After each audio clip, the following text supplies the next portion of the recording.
Well, it's time now for the World Brief and a review of some of today's headlines. Now, being that, standing in for the wonderful Dr. Ruben Abati, let me get up and do my own day job. See you guys later. You know how it's going. Good morning to you viewers. I hope you're all doing well. Hey. Good one. Go ahead. Thank you. Good morning to you viewers. Let me tell you what's happening around the world. Unity. Nigeria and the United States have launched a joint operation to map and surveil terrorist cells operating in remote and urban locations. Now, the United States is providing advanced intelligence, recce capabilities, and capacity building support. The United States had been conducting intelligence gathering flights over large parts of Nigeria since late November. That's according to flight tracking data and current and former US officials. Now, this is happening as a sign of increased security cooperation between the countries, United States and Nigeria. Now, the surveillance flights operated by Mississippi-based Tenax Aerospace typically takes off from Ghana, flies over Nigeria, and then returns to Accra, the Ghanaian capital. Now, the aircraft that is being used is called a Gulfstream V or Gulfstream 5. It's often modified for intelligence surveillance. Now, all of this as efforts continue in protecting vulnerable communities from religious, cultural, and other forms of targeted violence. Now, the United States Department of Homeland Security has increased the financial incentive for undocumented migrants to voluntarily leave the United States. Now, they've increased it from $1,000 to $3,000 effective until the 31st of this month.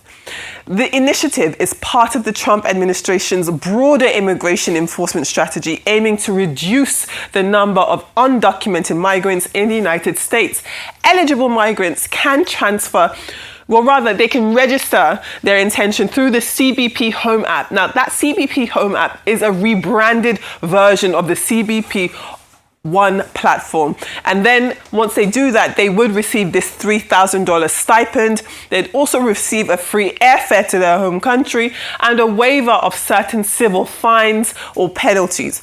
Homeland Security Secretary Kristi Noem, and she emphasized that those who do not take the advantage of this offer will face arrest and deportation with permanent restrictions on re-entry to the United States. Now, the Trump administration frames this initiative as a cost-effective alternative to detention and deportation, which costs around $17,000 per person.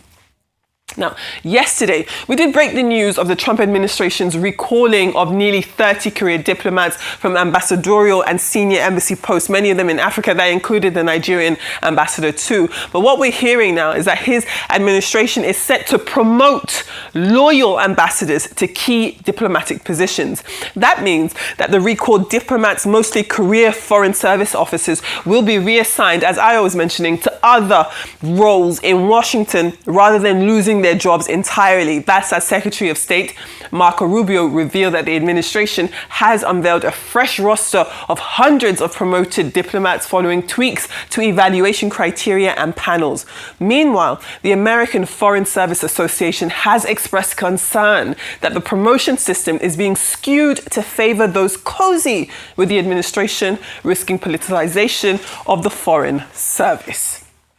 Well, let's move on to our newspaper headlines from across Nigeria and indeed the world. As ever, we begin with the front page of This Day. And This Day does lead with reports that Nigeria and the United States, as we just heard in the World Brief, have commenced a joint intelligence-driven operation to map and dismantle terrorist enclaves nationwide. This is with US surveillance and advisory support, complementing these intensified deployments by Nigerian security forces to curb terrorism and ensure nationwide security. The front page of This Day also has this standout story, which is, again, reporting the death of Arthur Christopher Mbanefo, who is a former United Nations representative and ICANN president. He lost his life at the age of 95 years. He is a distinguished accountant and statesman. He also served as pro-chancellor of Lagos's Obafemi Awolowo and Ahmadu Bello universities.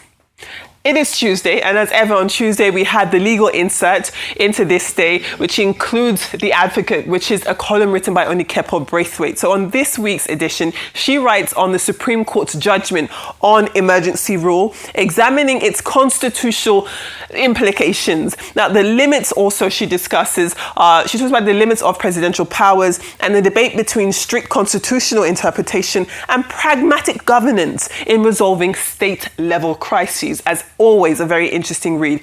We've got a double whammy up next. Let's take a look at the Daily Sun and the New Telegraph. So both of these papers are looking at the federal government declaring kidnapping and kidnappers, bandits as terrorists. Now, the federal government has also officially classified kidnappers, violent armed groups as terrorists, vowing tougher action against attacks on communities, farmers and school children. Now, as we also saw on this day, the paper also, this is wonderful, this is the This Day insert here. This Day reports that Minister Mohammed Idris says kidnappers and bandits will face the death penalty under Nigerian law, with security agencies acting legally under the new counter-terrorism doctrine. So Nigeria really taking security seriously. Moving on to the Daily Independent this morning. Meanwhile, we're seeing that the Dangote refinery is again getting involved. So what they're saying is, essentially, what the refinery has done, they have launched a nationwide hotline for Nigerians to report any MRS filling station selling petrol above the approved 739 naira per litre. That is as part of efforts to enforce fair pricing and ensure transparency and curb artificial scarcity. So if you want the hotline number, you're going to have to take a look inside the papers there to see what is there for you. Now, looking at the Vanguard does report that ahead of AFCON's opener for Nigeria, the Super Eagles remain 38th in FIFA's men's world rankings with just 1,502 points. This is unchanged due to the absence of competitive matches. Morocco lead Africa as 11th globally, followed by Senegal at 19th and Algeria at 34. Egypt ranks 35th, just above Nigeria. Now, Nigeria takes on Tanzania this evening. Kickoff is at 6:30 p.m. I am looking forward to Nigeria opening its AFCON campaign. Let's move on to the Leadership newspaper today. Now, the Leadership reports that the federal government has defended the January 2026 implementation of new tax laws, stressing that any delay could harm the economy. It could raise costs for goods and services and overburden workers and small businesses, even as investigations into these alleged alterations to the law continue. Now, shall we take a look at some UK papers? Wonderful. Okay, so we've got the UK Guardian today. The UK Guardian reports, it does say that the Guardian tops, really, it starts with a plea from families and supporters of Palestine Action affiliated hunger strikers for justice.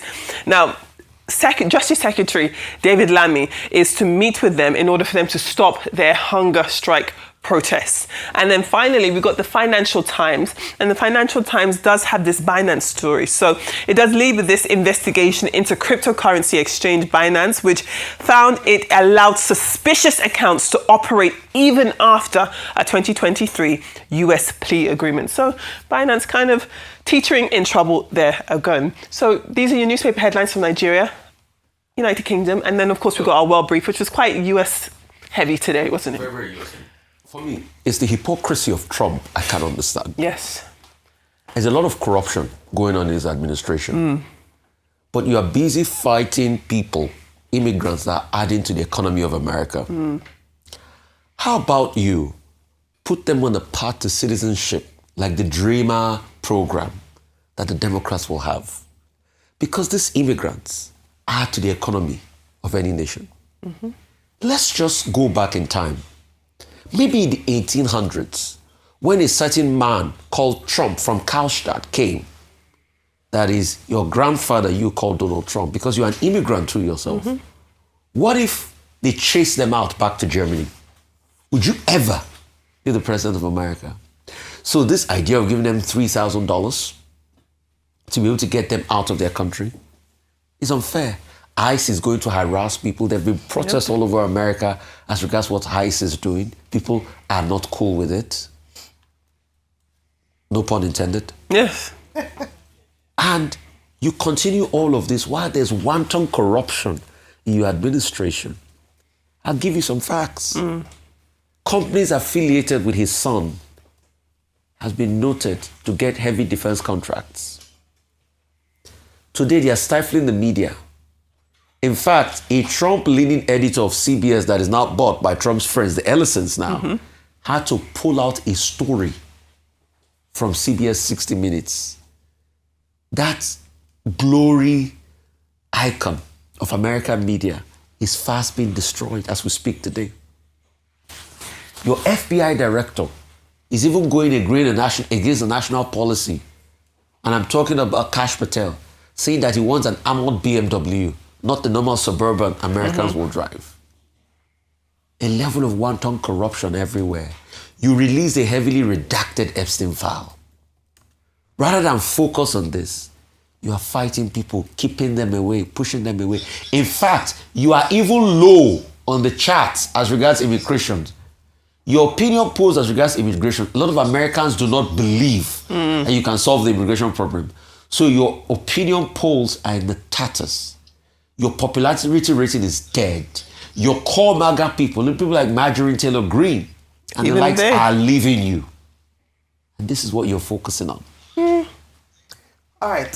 So the U.S. voluntary return home assistance is similar to what the UK has had in operation for a while. Yeah. So under the IOM, the UK also offers voluntary assistance to, in that case, is illegal migrants in the UK. So it's been happening for a very long time. It's just the playbook. And in fairness, to a very large extent, it has been successful in the UK, where people who would opt to present themselves, go home, and then you're documented. And it doesn't in all cases mean that you will be unable to return to the UK because you have, voluntarily left. And if that's the same in the US, and it's the same thing, they give you some money, they pay for your airfare. So there's a bit more dignity to it than being apprehended by, immigration officials and then sent home almost like a criminal. And so that's the argument for that. If you look at the UK's playbook, it's worked. And so it might work in the US. But I believe also would then be this attention on the home countries to fix their countries. Because as I always say that many people would prefer to go home and live and prosper in their home countries. It is in some cases the unpalatable nature or the unconducive nature of these countries that has meant that people go abroad would rather live in very despicable circumstances than go home. And so this voluntary service, if you look at it in its spirit, is a good overture from the government. But it is the reluctance of the people themselves to want to return home because of what they will find at home. Don't forget that not all migrants are economic migrants. Some migrants are also fleeing uncomfortable situations. They are asylum seekers, because in the UK also asylum seekers whose applications have failed can also have access to this opportunity for voluntary return home. Just to put that there, because usually when we think of migrants, I always think of people just want to take opportunities, but there are some people who, as a matter of necessity, have had to flee their home countries, and so just to think about that too. Now, coming back to the Minister of Information, Mohammed Idris, talking about designating kidnappers. Remember, this was deliberated on in Senate, and the law was passed. So this changes the game.